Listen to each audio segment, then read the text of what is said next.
So good morning, everyone. My name is James Borkman, the Director of Procurement at the Public Building Commission of Chicago. We're here today on behalf of the Mayor, Brandon Johnson, and Acting Executive Director Ray Gitteroff, along with our partners at the Chicago Department of Transportation, to discuss ALLY's various locations, Package 1. While we wait, make sure that your computer stays muted. You can press 6 to unmute or mute if you're on your cell phone. Please change your screen name, as I suggested, to the company name, your name, first name, last name, and the company name. Please add your name to the chat, and we will handle all Q&A at the end of the presentation.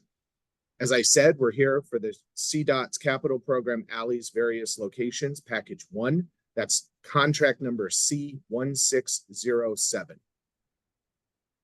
We'll start with a little agenda. We're going to do some introductions so you know who's on the call. We'll go over the procurement details for this project. We'll talk about our compliance requirements for the project. We'll then turn it over to the project manager, the PBC project manager, and CDOT and their engineering team at Connect to review the technical review portion. At the end, we'll take any Q&As from the group. So briefly, my name is James Borkman. Again, I'm the contract officer for this project. Patty?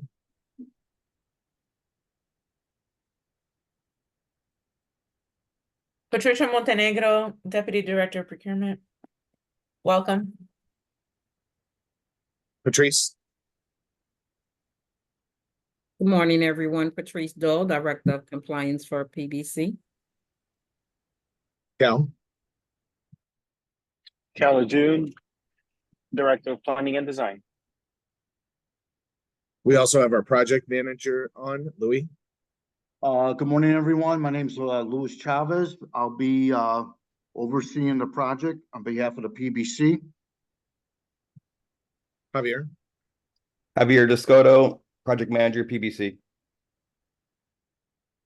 I believe that we also have two other procurement team members on, Minnie and Miguel. Minnie Keys, Procurement Coordinator. Hello. Good morning, Miguel Fernandez, Senior Procurement Coordinator. And then Randy. Morning, everyone. Randy Williams, Senior Project Manager. Good morning. From CDOT, if you would please introduce yourselves.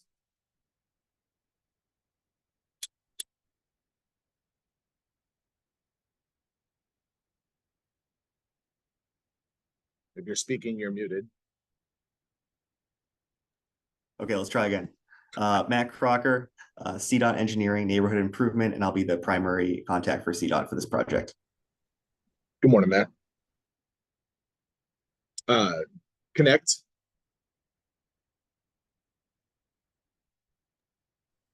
I guess I'll go. Oh, Jack, you're good. You can take it. All right, I'm Jack Ringnes. I am the Connect Program Manager. We've done the design on the ALLY projects. I'm Demel Cox. I'm the Assistant Program Manager on Connect with Jack. Morning, Demel. Morning. And Jack. All right. The general contractors that are in the room, if you wouldn't mind introducing yourselves, please. Kevin, go ahead and start, I guess, since I can see you in my list. Kevin Berglund Construction. Thanks. Carlos Morelos. PB Hrab, Corridors Construction. Morning. Rick Ochoa, Blinderman Construction. Morning.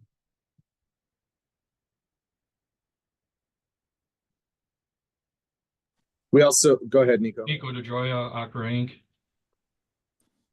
Morning. Manpreet Rihal with the Pan Oceanic. Morning, Manpreet.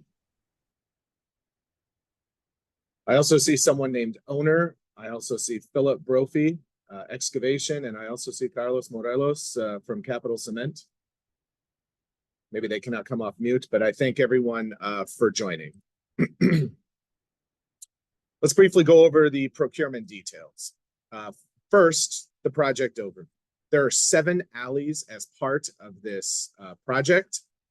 Those alleys are located at Belle Plaine, Roscoe, Clark, and I know this is difficult to see. Whenever we put this up on our website for your reference, we'll make sure that the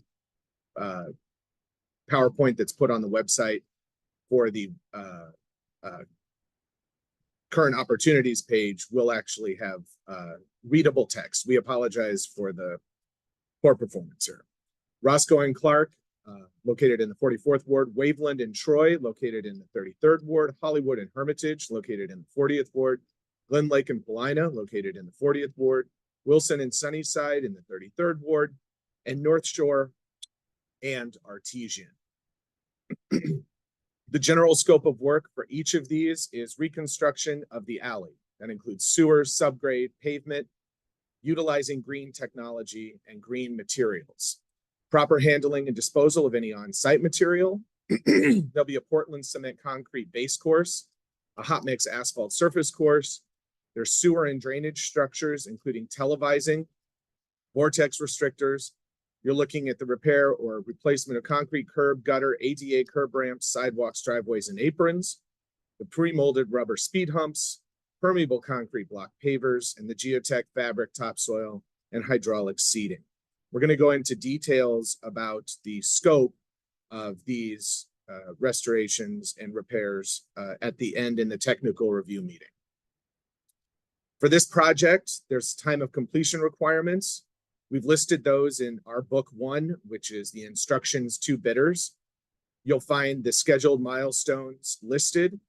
Those scheduled milestones will also need to be taken into account whenever the general contractor produces their time of completion requirements. As you'll see here, milestone number 1 is the pre-construction, which includes any construction submittals, material and equipment procurement, schedule prep, mobilization, and utility coordination. Start around May 14th, and the Schedule 1 milestone completion date is July 1st, 2024. The substantial completion, which is all alley construction and associated work. Work can commence upon completion and acceptance of milestone 1, anticipated July 1st, 2024, wrapping everything up on October 31st, a Halloween surprise for everyone in 2024. Liquidated damages for the project are $500 per day for failure to achieve substantial completion, $500 per day for failure to achieve each milestone date.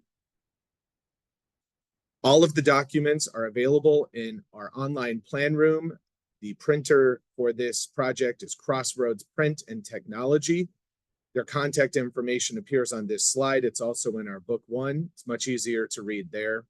There's also a hyperlink here that you'll be able to click on our current opportunities page documentation.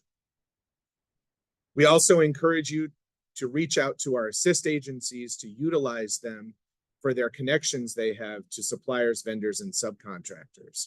They're listed here. Our assist agencies are also on our website under the Assist Agencies tab. You can also find the assist agencies in our book 1 and on the current opportunities page.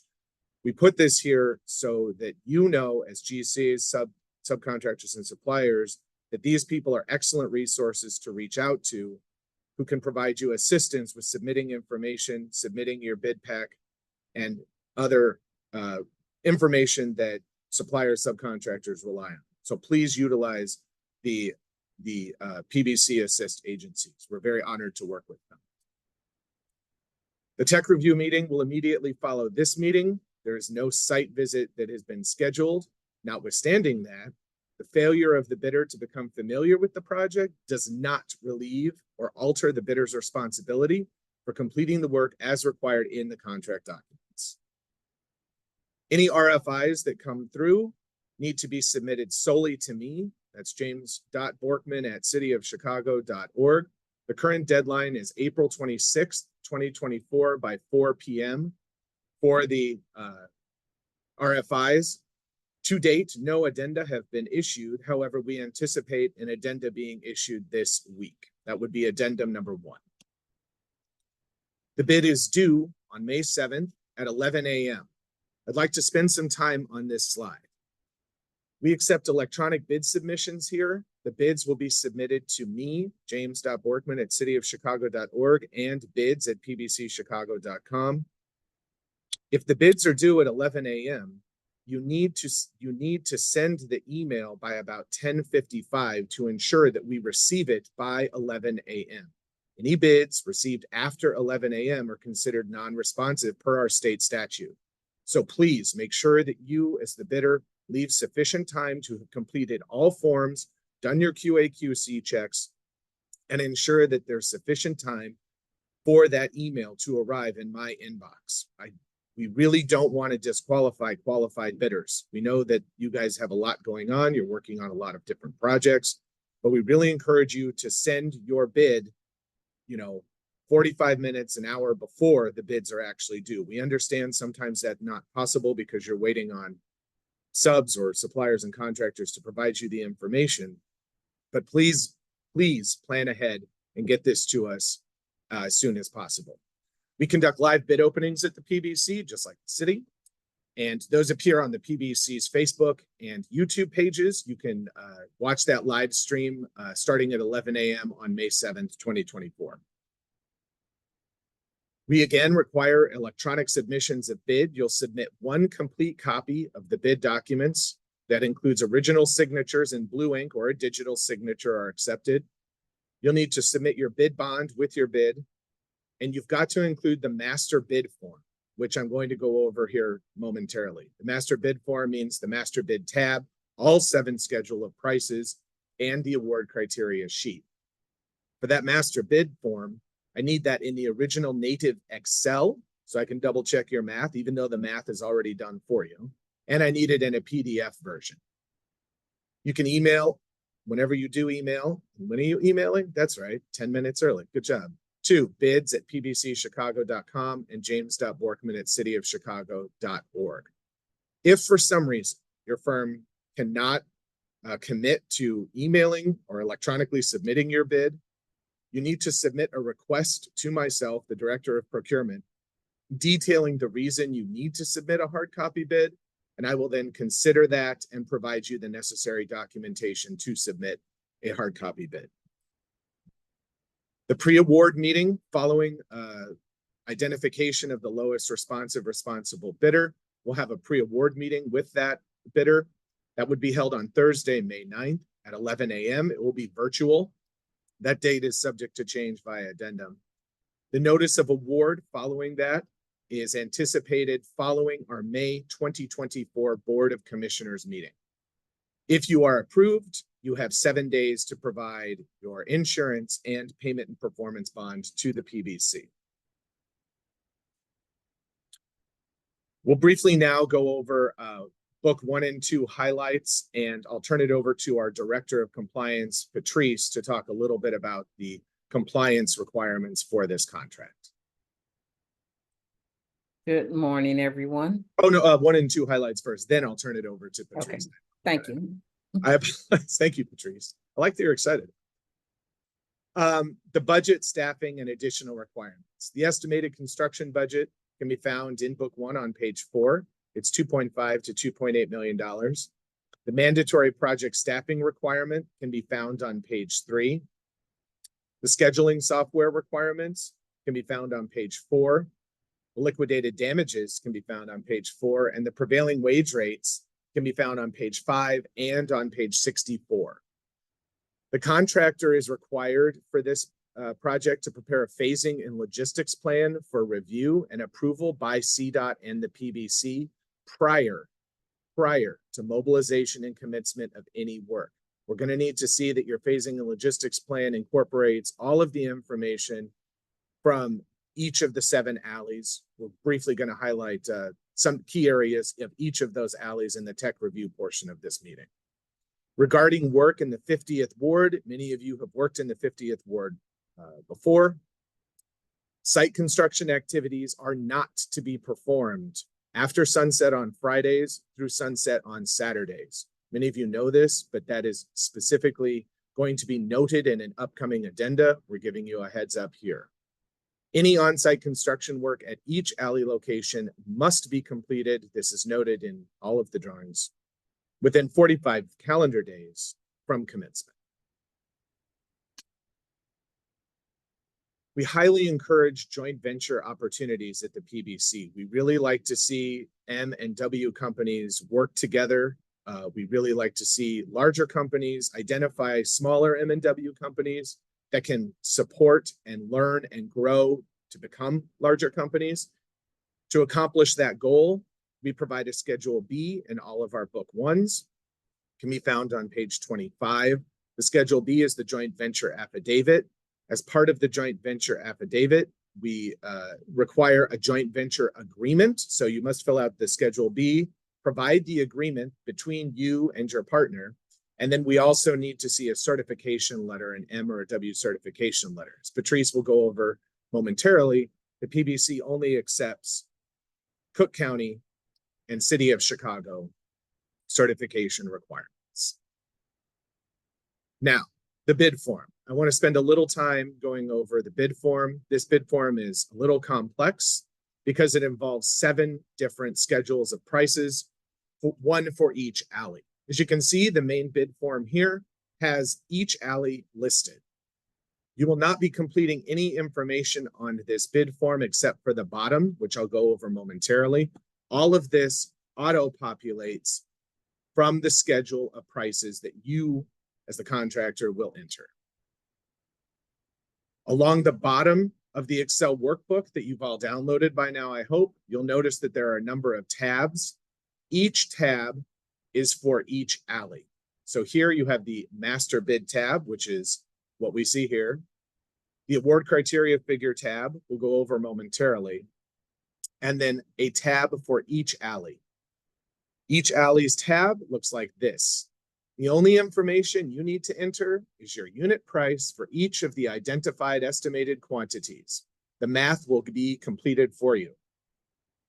I know none of us like to do math, so we took care of that for you. We at the PBC really are full service. We love to make it as easy as possible. So you enter your unit price, that information will auto-calculate and populate and will wind up coming into the bid tab and populate here. All the contract contingency and site work allowances are already entered for you. That will give you a total base bid for every single alley. Once all of those are added up, which again is done for you, it will populate here in the grand total base bid, all alleys. You will enter your surety information and you will enter your bidder's information. That is the only information you'll need to enter other than the unit prices for each of the 7 alleys. We've tried to make this as easy as possible. For the award criteria figure, you simply enter the percentage you're willing to commit to each of the following areas, which we encourage you to do: minority journey worker, minority apprentice, minority laborer, female journey worker, female apprentice, and female laborer. Patrice will talk about these momentarily. Again, all of this math is done for you, and that number will populate here at the grand total award criteria figure, which is what the PBC bases its lowest responsible bidder total on. Patrice, I will let you discuss the M and WBE participation and requirement goals. Again, good morning, everyone. So the MBE and WBE requirement for this project is 26% MBE participation, 6% WBE participation. Again, as James mentioned, we only accept certification from City of Chicago or Cook County, and make sure that the MBE or WBE that you are identifying is certified in the category of the scope of work that they are submitting. Additional information can be found in Book 2, Article 23 regarding our MBE and WBE certification. For the award criteria information, you can submit a maximum of 70% minority journey workers, minority apprentice, minority labor, a maximum of 15% female journey workers, female apprentice, or female labor. It's up to you once you have identified the scope of work in those trades, what you think you can accomplish. Once those numbers are submitted, they are no longer a goal, they are a requirement. So just be mindful of once you're agreeing to your minority journey worker apprentice in labor, female journey worker apprentice of labor requirements. For this project, the community hiring is 7.5% and city residency is 50%. All of this is the total hours worked on the project. So of the total hours, 7.5% community hiring, 50% city residency. Next, James. This is the community area mapped for the alleys. It is extensive because there are several alleys in this project. So we took that into consideration. So of the total hours worked on the project, 7.5% must come from these community areas. Next. For our payment system, we use B2G now. For our certified payroll tracking system, we use LCP Tracker. For MBE and WBE credit, not the contract amount, but the credit amount. For manufacturers, you get 100% credit. For suppliers, you receive 60% credit, and for brokers, you receive 0% credit. You have to complete the Schedule D, which is the credit amount. It may not be the contract amount, but it is the credit amount. And a Schedule C, which the subcontractors should complete with their contract amount information. Again, on the Schedule D, if you have a supplier, the 60% credit amount will appear on the Schedule D. If you have a contractor that is subletting work to a non-M or WBE, only their credit amount will appear on the Schedule D. So this is for the prime contractor to complete and identify their MBE and WBE credit amount that should reach that 26% MBE and 6% WBE.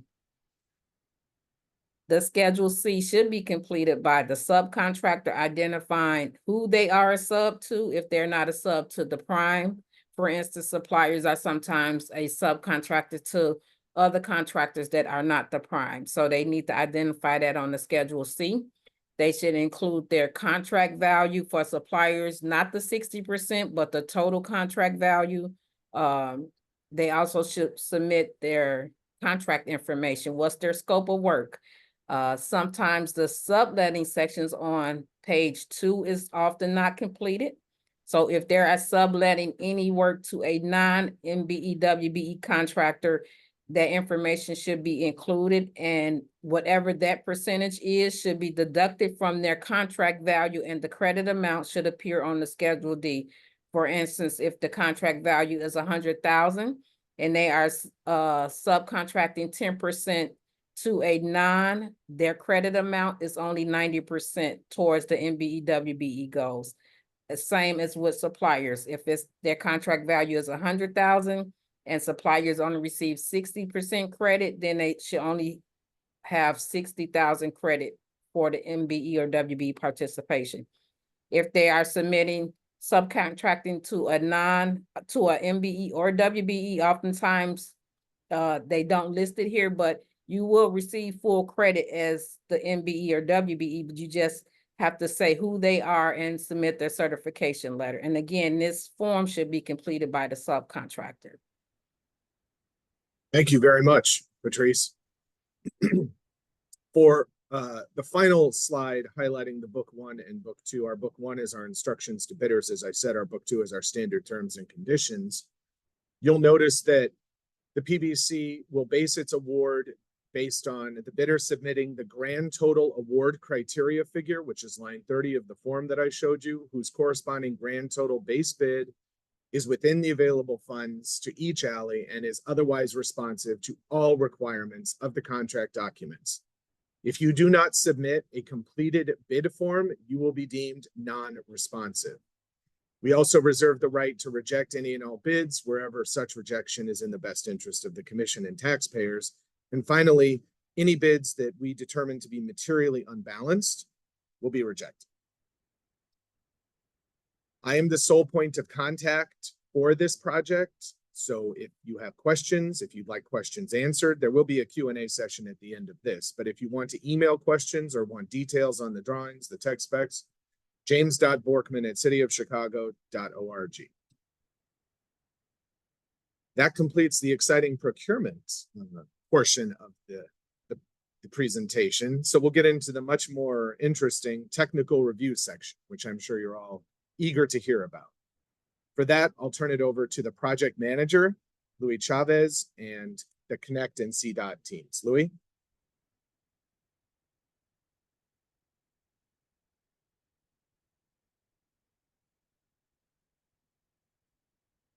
Louis, I think you're muted. Sorry. Good morning. The slide that you see now gives you the project locations of each of the alleys, starting with Belle Plaine, Roscoe, Waveland, Glen Lake, Wilson Avenue, and North Shore. Also, as part of this slide is the project overview, which will get into the existing conditions and the proposed work. With that, I'll turn it over to CDOT and Sinek to go over the technical aspects of the job.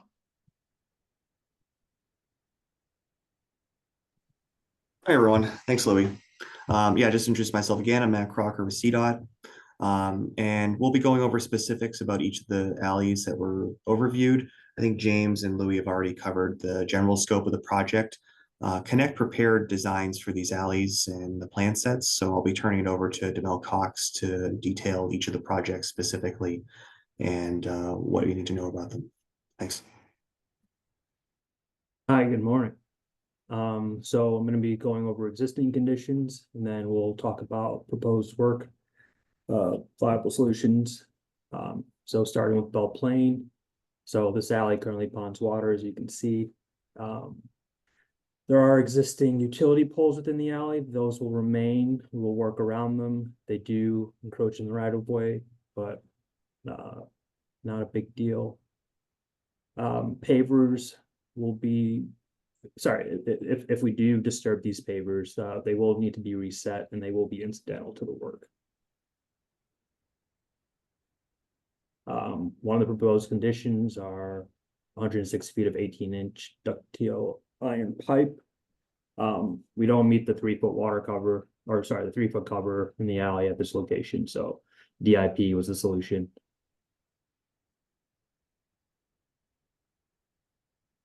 Speaking of Roscoe, similar to the last one, pavers may need to be reset if touched for the existing condition. They also have existing utility poles within the right-of-way, deteriorating pavement, and then there is a slight concern with construction work caution area.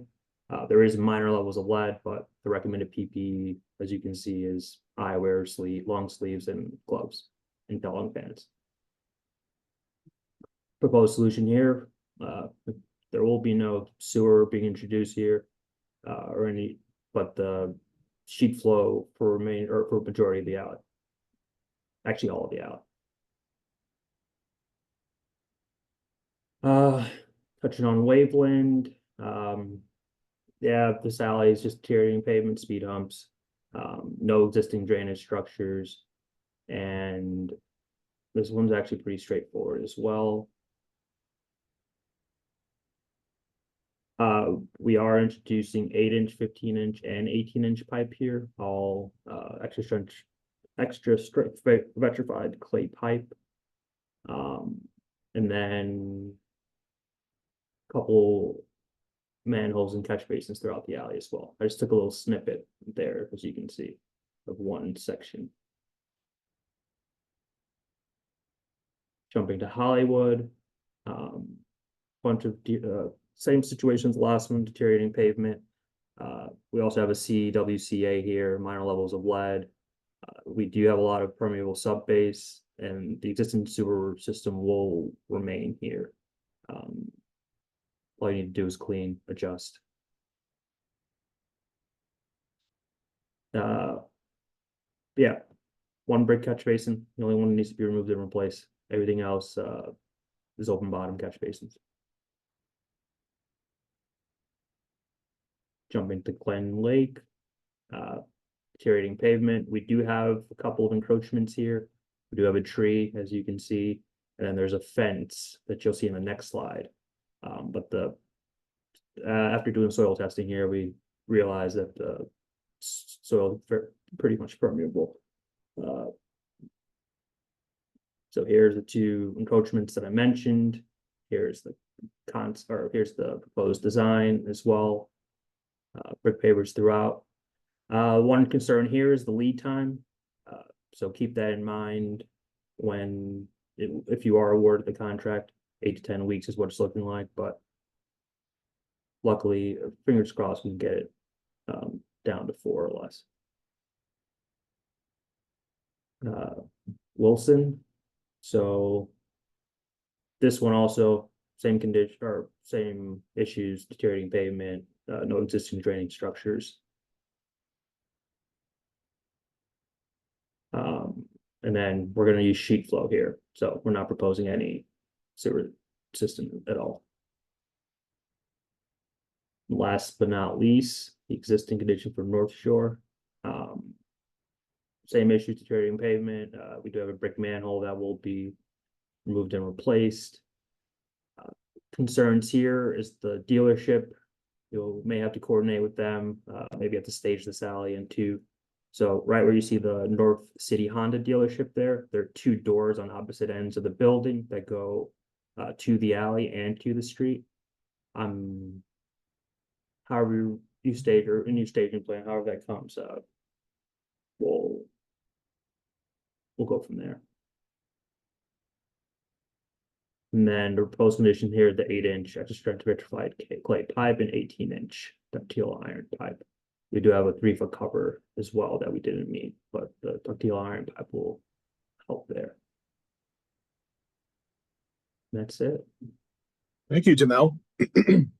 Brief reminder about this location located in the 50th Ward.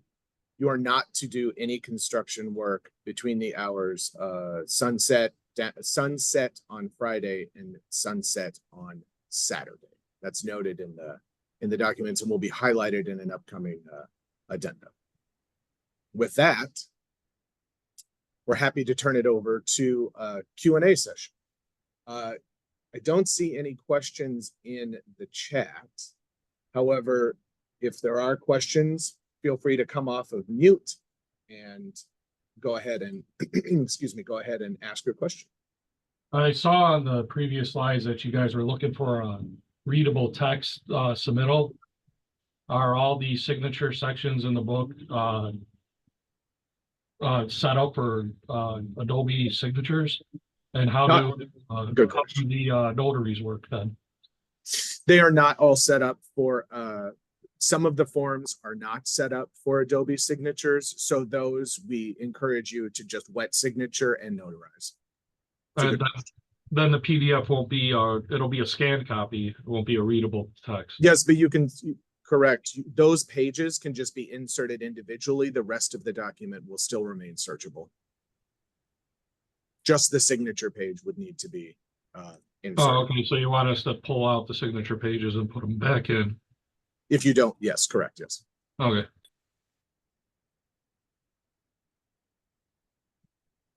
Who was that asking that question? Nico. From Acura. Thank you very much. Just keeping track. Thanks. Yeah, I guess I got another question. When they were going over the different alleys, he was mentioning something about the brick removal and replacement incidental. Is that correct? Yeah. Yes. If sorry, within 2 feet. I shouldn't say within 2 feet it's incidental. Anything else?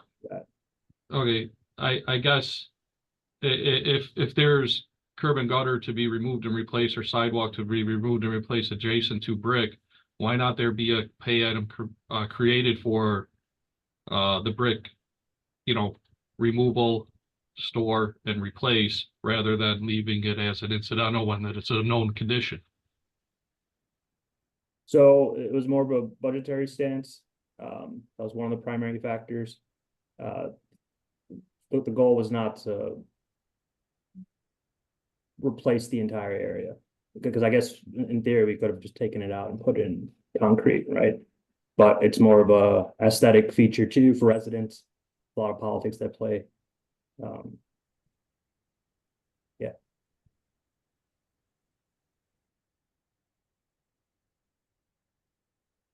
Nico, does that answer your question? Yeah, it just, leaves it open to not having the costs covered, or if most contractors just won't cover the cost, then I would cover the cost to what extent, you know what I mean? So it's not necessarily a fair bidding process when it's a known condition that you're expecting something to be removed and replaced next to something that will need to be fixed, no matter how much caution is taken to do the removal and replacement of either curb and gutter, sidewalks, or pavement adjacent. So I think it's, showed two slides with bricks to be reset. Potentially, one shouldn't be touched at all, as we're not touching the aprons, but it's a cautionary, note to be called out, just so everyone's aware. One for sure, you will be touching, because we are removing that apron. Since it was very minor, like I said, there's other factors in play as well. But I do see your issues there.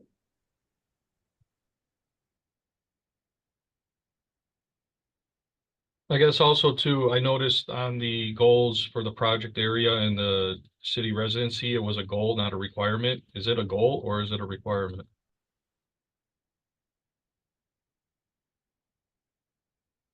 The community hiring and city of Chicago residency is a requirement. 7.5% community hiring and 50% city residency. Okay, because the slide said goals for both. No, the book one makes very clear that these are requirements. The slide also said requirements. We can go back. I can pull it back up and share.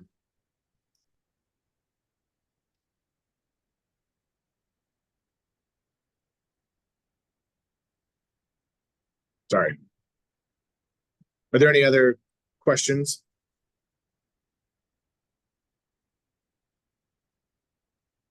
James, this is Louis.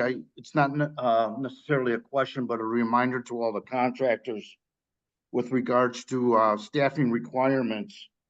I see. Go ahead. Keep talking, Louis. I'm sorry.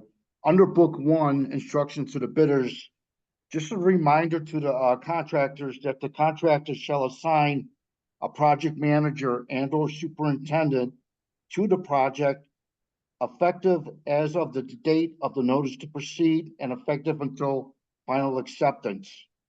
The project manager and or superintendent must be at the project site full-time from the date of commencement of construction activities through final completion and acceptance of the work. This work will include, but not limited to, the punch list during the work activities. The project manager and or superintendent can be the same individual. With that said, it's going to be very critical for us to provide coordination and scheduling, not only to the residents who will lose their parking privileges in the alleys, but we also have to be mindful with garbage removal, with streets and sanitation, and other waste management companies that will be removing garbage from the alleys. There's also several locations with businesses that we have to just keep informed of what we're doing to coordinate deliveries with our work. Great. Thank you, Louis. Patrice, you want to speak to this slide? These are actual requirements, correct? That is correct. And in the book 2, I believe, it talks about liquidated damages if the community hiring and the city residency isn't met. The same with your EEO requirements. If you are awarded the contract and what you have submitted for minority journey apprentice and labor, female journey apprentice and labor, if those percentages per the total hours are not met, then there will be liquidated damages. And then Nico, just to be clear, there's also a community hiring map. This is the area, correct, Patrice? Yes.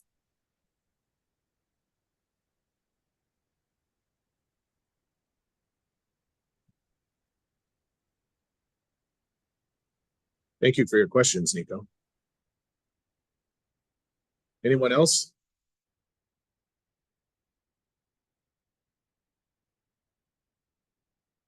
Okay. Again, we anticipate issuance of an addenda for this project here very shortly, clarifying some of this information. And then if there are further questions and you need more information, I am the sole point of contact, james.borkman@cityofchicago.org.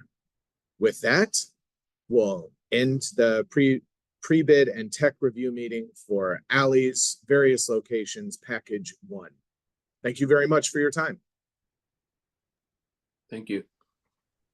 Thank you, everybody.